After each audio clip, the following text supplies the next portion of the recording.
Père Mathieu Daucher, bonjour. Bonjour Thomas. Merci d'être avec nous sur RCF Anjou et sur la chaîne YouTube de RCF Anjou.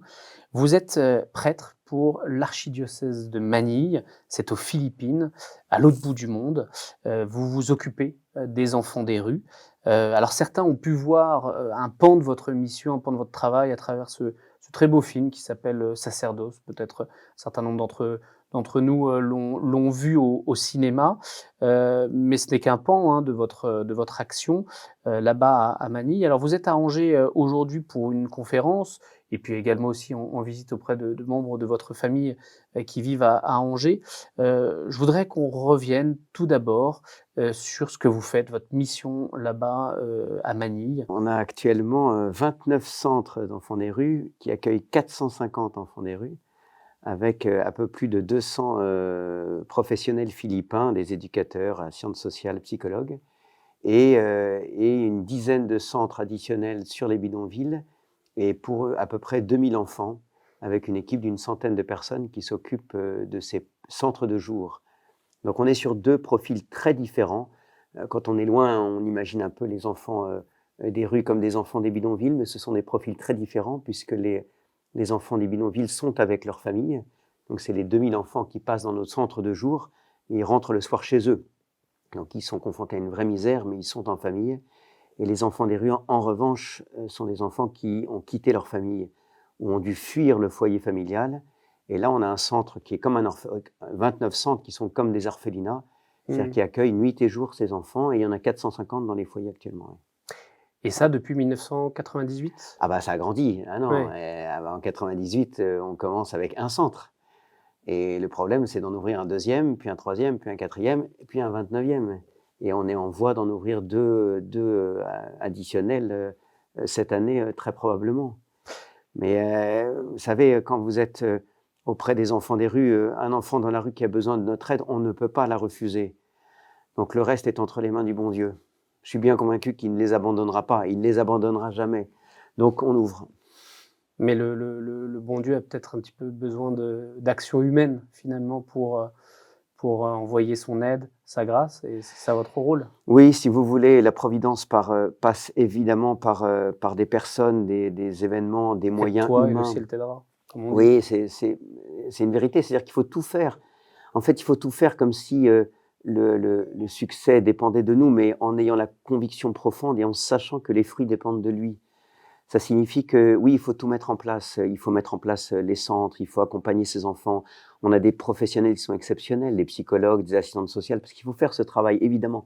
Il faut se battre pour ça. Mais il faut savoir quand même que ce qui se passe au fond des cœurs, il n'y a que le bon Dieu qui fait ce travail-là.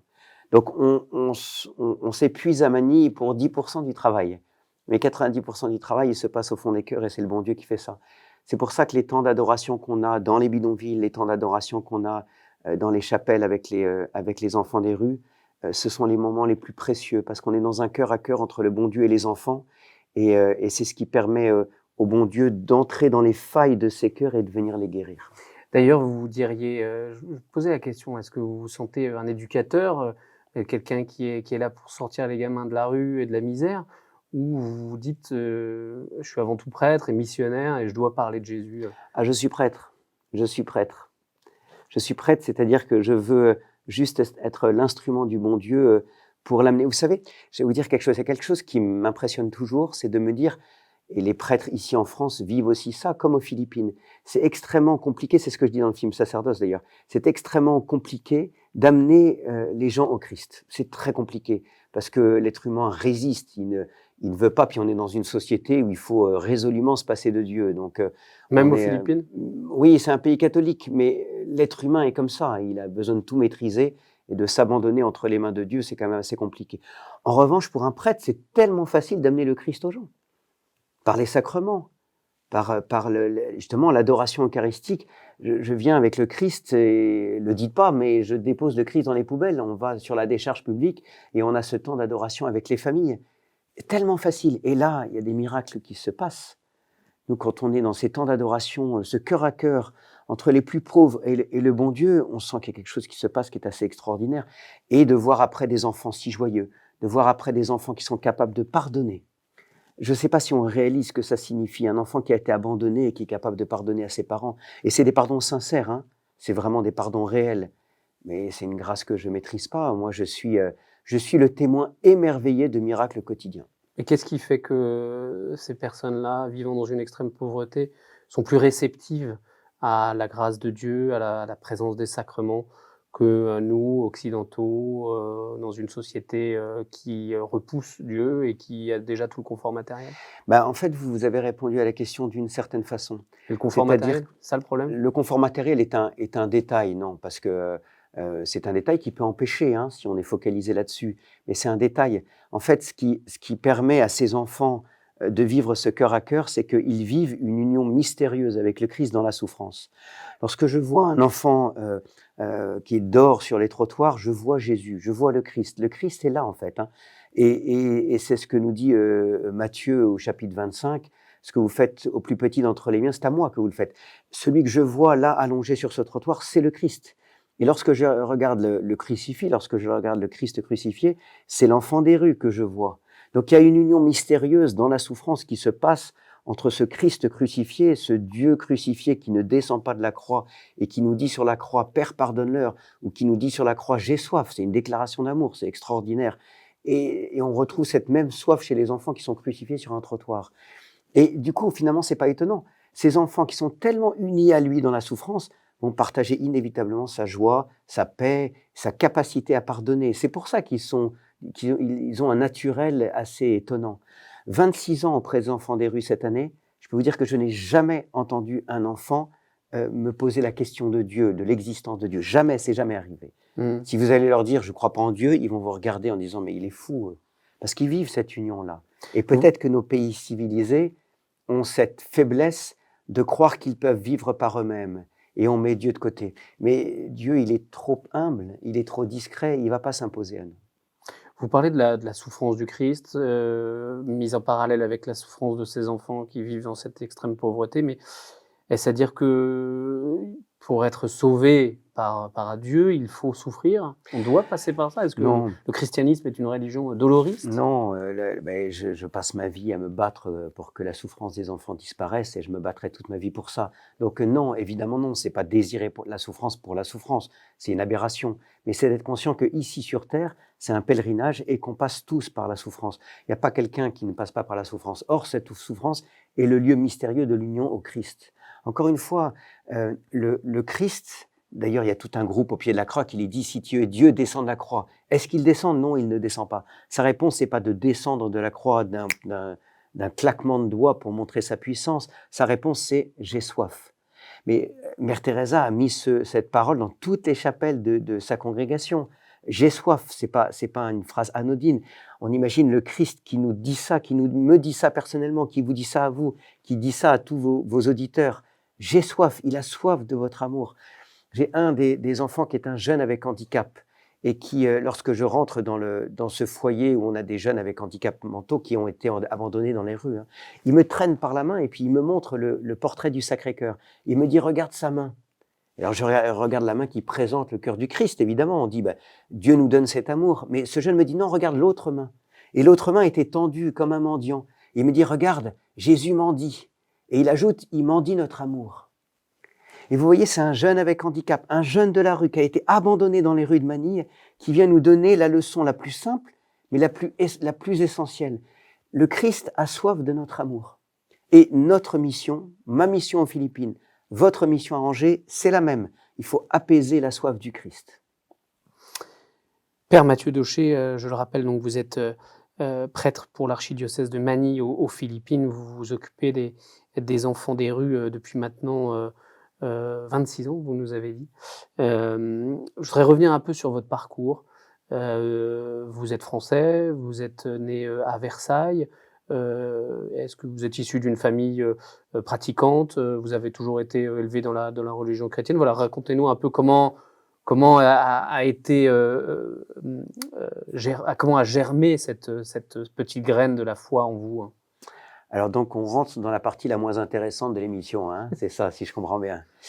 On va parler un peu plus de vous. En deux mots, oui, je viens d'une famille pratiquante. J'ai été très accompagné dans ma foi.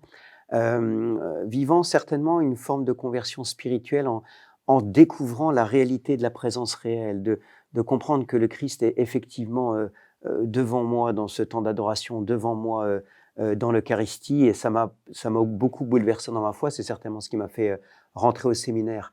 Après, on se demande ce qu'un Versaillais fait à Manille. Vous savez, si vous lisez ou vous renseignez sur la vie d'une sainte merveilleuse comme Mère Teresa, vous apercevez qu'elle a reçu un appel dans l'appel. Et c'est quelque chose d'assez merveilleux, de beau, et en plus, on sent que ça nourrit complètement sa mission et qu'elle a gardé cet appel avec une fermeté jusqu'à la fin de sa vie. J'aimerais pouvoir dire pareil. J'aimerais pouvoir dire pareil. Mais moi, c'est moins joli. C'est que j'ai un ami qui m'a dit « toi, t'es pas cap ». Et on me dit pas « t'es pas cap ». Voilà, la provoque, j'ai répondu à la provoque. Au fond de moi-même, je me disais effectivement… c'est que de l'orgueil, voilà. Mère Teresa, c'est un appel dans l'appel. Moi, c'est de l'orgueil. Donc c'est pas très glorieux. Je suis parti aux Philippines et puis là-bas… Vous êtes parti pour une association? Je suis parti en fait dans le cadre d'une coopération. C'était le service militaire. Hein, c'était le service militaire. Donc dans le cadre de la coopération, j'arrive sur place et là on va s'occuper d'enfants de la rue. Et j'ai cette intuition lointaine de me dire, finalement, ça va être un peu facile. Ce sont des enfants qui n'ont rien, on va leur donner un toit, 3 repas et on les renvoie à l'école et puis il n'y a plus qu'à aller aider le suivant. Et puis on s'aperçoit que c'est pas si simple, que c'est pas une question matérielle, que vous ne faites pas sortir les enfants des rues en leur promettant un nouveau t-shirt, 3 repas par jour et un bel avenir. Ce qu'ils veulent comprendre, c'est que ces enfants qui ont été trahis par l'adulte, ils veulent comprendre que c'est encore possible d'aimer et d'être aimé. Ils veulent comprendre qu'eux aussi sont dignes d'aimer et d'être aimés comme tous les enfants du monde. Et ça se fait pas en un instant. Pourquoi trahi par l'adulte ? C'est la raison pour laquelle les enfants se retrouvent dans la rue. Hein. Les 450 enfants des rues qu'on a dans les centres, 90% ont été victimes de violences physiques, parfois d'une violence extrême. Hein. Il y en a un dernièrement qui me disait que son papa l'enfermait dans un sac pour le taper. Donc on est dans des violences extrêmes. Et on est à 3 enfants sur 4 qui ont vécu des abus sexuels. On est sur quelque chose d'extrêmement lourd. Ce sont des blessures extrêmement lourdes. L'adulte, pour l'enfant, devient une forme de traître. Quand on a été, parce que beaucoup de choses se passent en famille, malheureusement, donc quand on a été d'une certaine façon rejeté par ceux-là même qui doivent montrer le plus grand amour, comment encore, étant enfant, comment encore peut-on croire à l'amour ? Qu'est-ce qui a poussé, qu'est-ce qui a amené cette misère sociale finalement ? C'est la misère matérielle, la misère financière ? Le péché originel. C'est une misère humaine, c'est malheureusement une capacité que l'homme à faire le mal. Et je suis effrayé. Mais pourquoi un peu plus là-bas à Manille ? Non, c'est pas vrai ça. Non, c'est pas vrai. Non ? Elle est plus flagrante. Mais ouvrez les yeux et vous verrez la misère aussi frappante. Il n'y a pas besoin de partir aux Philippines pour servir le Christ. Hein. Pour servir le Christ, elle est à votre porte. La seule chose, c'est que je pense que nos vies à 200 km/h ici en France ou dans des pays civilisés, en fait, nous ferment un peu les yeux. On voit plus, on n'ouvre plus les yeux. Vous savez, il y a quelque temps, je discutais avec un ancien devant la fondation et il y avait un petit vieillard qui se balançait, qui était accroupi et qui se balançait d'avant en arrière. Bon, je le regardais un peu en me disant, il a perdu la raison. Ça doit être un mendiant qui a perdu la raison. Et ce jeune qui avait fait l'expérience de la rue me dit, mais tu sais pourquoi il fait ça ? Il fait ça pour se couper la faim. Et vous voyez, on avait tous les deux les yeux ouverts. Mais moi, je voyais un pauvre fou et lui, il voyait un pauvre qui a faim. Et c'est peut-être ça, il faut changer notre regard. Non, la misère n'est pas plus grande aux Philippines qu'ailleurs. Sauf qu'elle fait partie de ces pays où c'est frappant. On la prend en pleine figure. Et du coup, vous savez, je suis très conscient que ma mission aux Philippines a quelque chose de plus facile que nos prêtres en paroisse.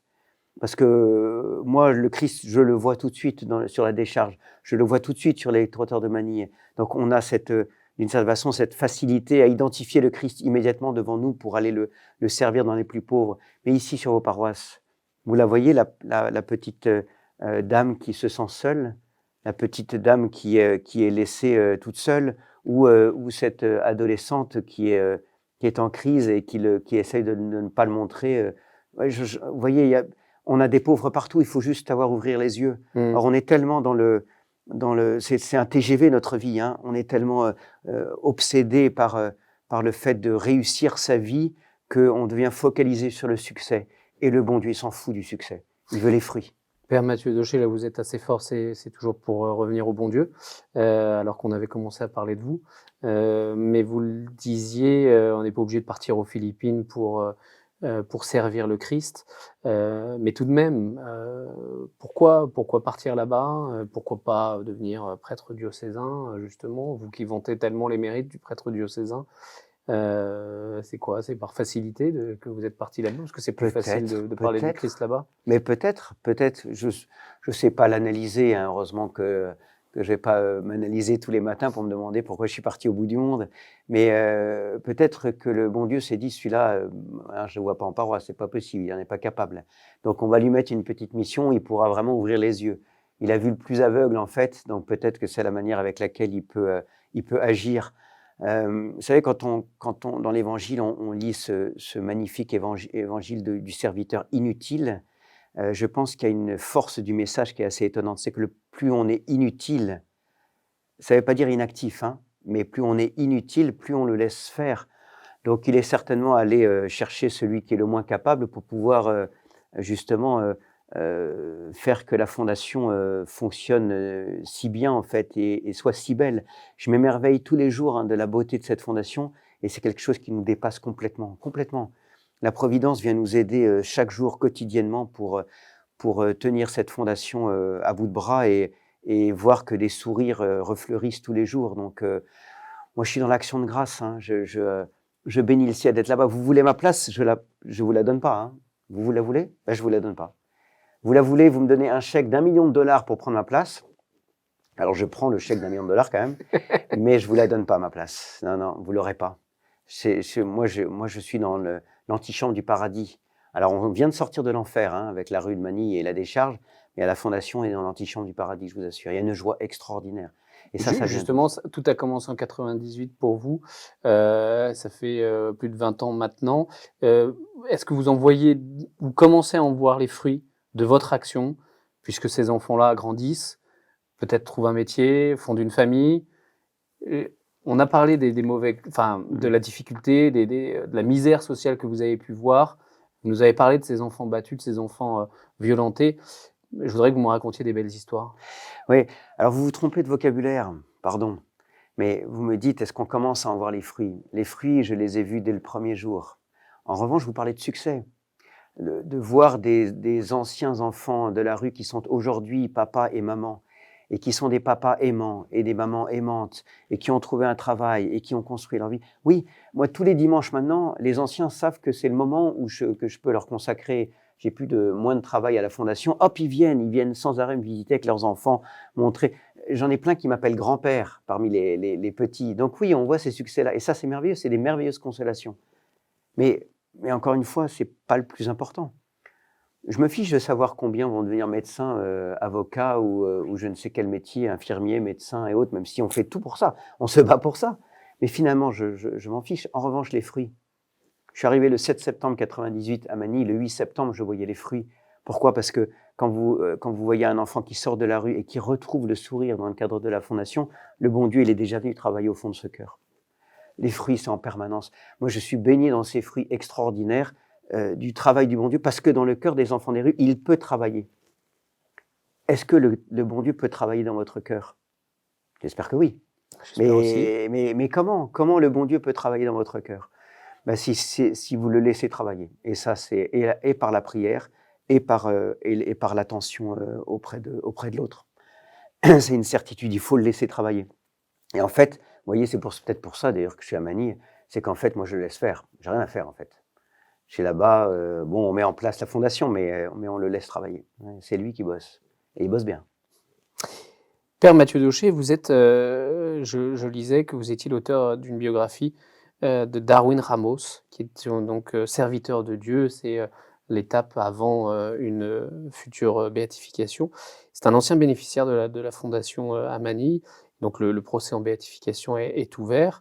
Est-ce que vous pouvez nous parler un peu de ce jeune garçon? Alors Darwin Ramos est un enfant qui était atteint de la myopathie de Duchenne. C'est-à-dire que quand il avait 6-7 ans, il a commencé à faire des chutes inexpliquées Et ses parents se sont aperçus qu'il a été diagnostiqué par les médecins avec la myopathie de Duchenne.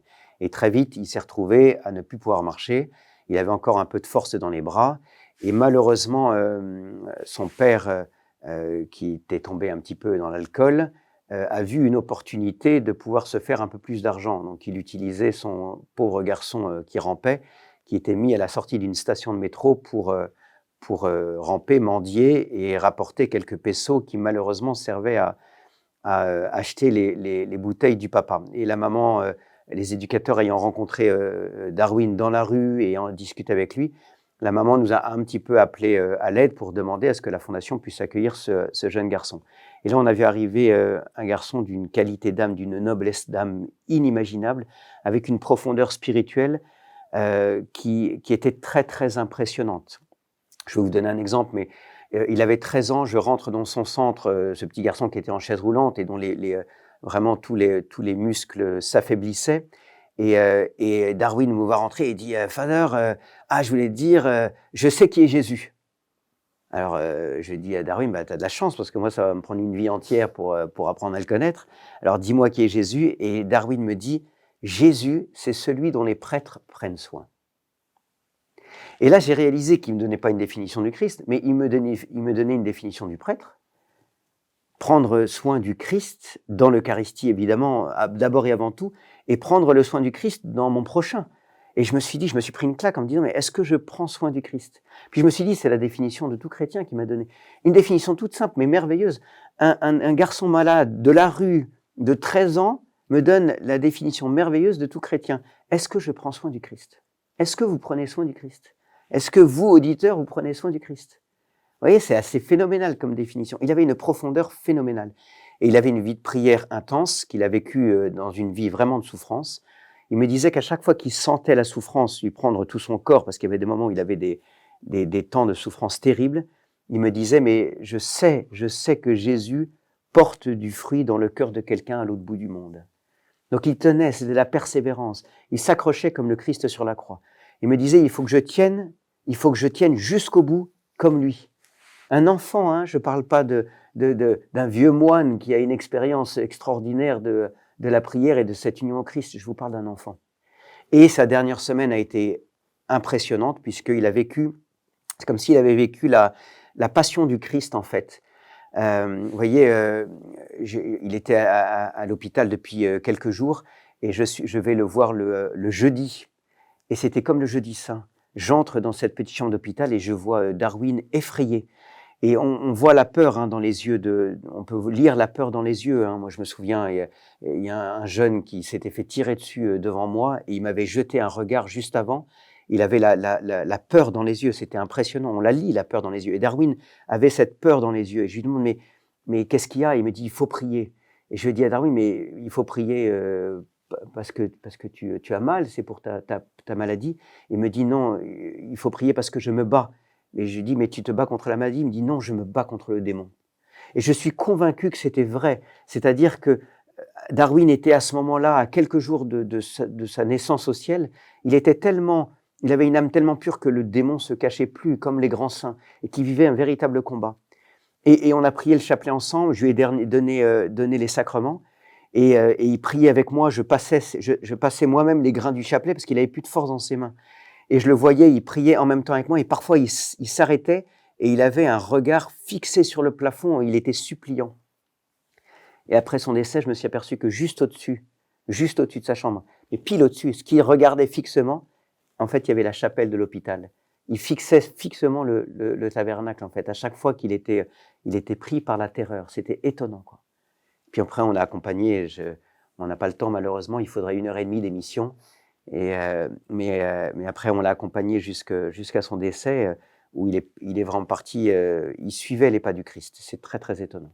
Est-ce que ce jeune garçon est l'exemple type, finalement, de ce que vous avez pu voir, en fait, de ce que les pauvres ont pu vous apprendre et peuvent nous apprendre à nous? Oui, vous le dites bien, c'est l'exemple type. Pourquoi? Parce que de manière héroïque, hein, de manière exceptionnelle, Darwin Ramos est uni au Christ, complètement. Donc, quand je vous dis je vois le Christ sur le trottoir ou je vois l'enfant de la rue crucifié sur la croix, avec Darwin, c'était palpable, c'était complètement palpable. Il y avait une union au Christ, il n'y avait plus qu'un cœur. Hein. Darwin était véritablement complètement uni au Christ. Et puis on a déjà des témoignages étonnants. Hein. Moi, j'ai assisté moi-même à une guérison exceptionnelle demandée par l'intercession de Darwin. Hein. J'ai été dans un hôpital parce que je suivais un de nos enfants qui avait la dengue. Il était en soins intensifs, il s'en est sorti très bien et juste à côté de lui, il y avait une maman avec son enfant qui avait une triple tumeur au cerveau. Et elle m'a dit, il était dans le coma profond. Et elle m'a dit, mon père, il faut prier parce que les médecins nous disent qu'il est en train de partir, son corps gonflait, c'était impressionnant. Et on a prié Darwin avec elle. Et le lendemain, l'enfant était sorti du coma, assis sur le lit. Et il lui-même m'a dit merci pour la prière. 2 semaines après, il était sorti des soins intensifs. Je pense que Darwin a une force et que la manière avec laquelle il a été uni au Christ, je pense qu'il est comme la Vierge Marie à Cana. C'est que le Christ va lui dire, écoute, j'ai pas le temps. Et Darwin répond, faites ce qu'il vous dira. Et ça marche. Et puis la joie aussi, et on va terminer là-dessus parce qu'on le sait, la joie, c'est ce qu'ils peuvent nous apprendre, ces enfants des rues. Et puis en Asie, en général, on le voit, ça se lit sur le visage des gens très facilement, malgré les difficultés de la vie. Il y a ça aussi qu'on peut nous apprendre à nous. On nous demande d'ailleurs d'être chrétiens, mais nous, on n'arrive plus à être joyeux. Voilà. Comment ils peuvent nous apprendre ça? Alors, ça a été vraiment un mystère quand je suis arrivé, hein, de voir des enfants qui ont tout pour être en colère, tout pour être dans la révolte, tout pour être malheureux ou dépressifs, vu ce qu'ils ont vécu, parce qu'ils ont vraiment vécu les pires choses. Hein. Il faut imaginer les abus, c'est très, très impressionnant. Or, et tous ceux qui nous visitent font cette expérience-là. On est bluffé par la joie de ces enfants lorsque vous rentrez dans les centres.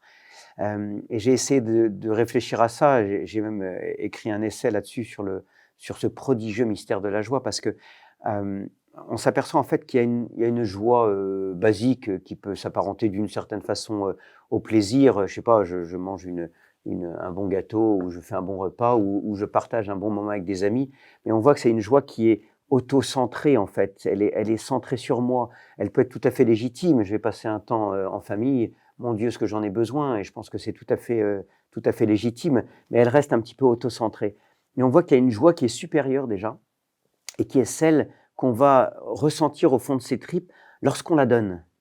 Et on fait tous l'expérience, je pense par exemple à Noël, on est content de recevoir un cadeau, évidemment, on est content de savoir que quelqu'un a pensé à nous, mais quelle joie beaucoup plus intense lorsque vous voyez celui à qui vous offrez votre cadeau, la joie que vous procurez.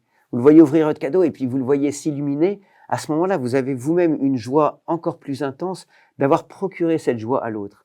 Et ça, c'est déjà un niveau supérieur de la joie. C'est-à-dire que c'est la règle toute simple de vie. Vous voulez être heureux, rendez l'autre heureux. Et là, vous êtes sûr que vous allez ressentir cette joie-là. Donc, c'est un niveau déjà supérieur. Et je vois avec les enfants et les plus pauvres qu'il y a un niveau encore plus supérieur et qui, lui, on le ressent pas dans nos sens, en fait, dans notre corps. Mais c'est justement, encore une fois, cette union au Christ. Et on en parlait tout à l'heure, les enfants sont tellement unis au Christ dans sa souffrance, par sa croix, qu'inévitablement ils vont partager sa joie. Le Christ est source de toute joie, hein. Donc c'est bien là qu'il faut aller le chercher. Or ces enfants, ils sont unis à lui d'une manière mystérieuse. Donc là, il y a un niveau, alors là, supérieur, il faut tendre à ça. C'est-à-dire qu'il faut être prêt à cette union mystérieuse au Christ. Vous êtes prêts? J'essaie. Moi non. Donc on a encore une bonne vie. Voilà, je suis encore jeune. J'ai encore, j'espère, quelques années devant moi pour essayer de travailler ça et demander au Christ d'aider et de sculpter mon âme pour ça. Voilà, on le souhaite pour chacun d'entre nous. Merci beaucoup, Père Avec joie. Mathieu Daucher, d'être venu en studio ici à Angers pour RCF Anjou et la chaîne YouTube de RCF Anjou. Je rappelle que vous êtes prêtre missionnaire aux Philippines. Merci beaucoup.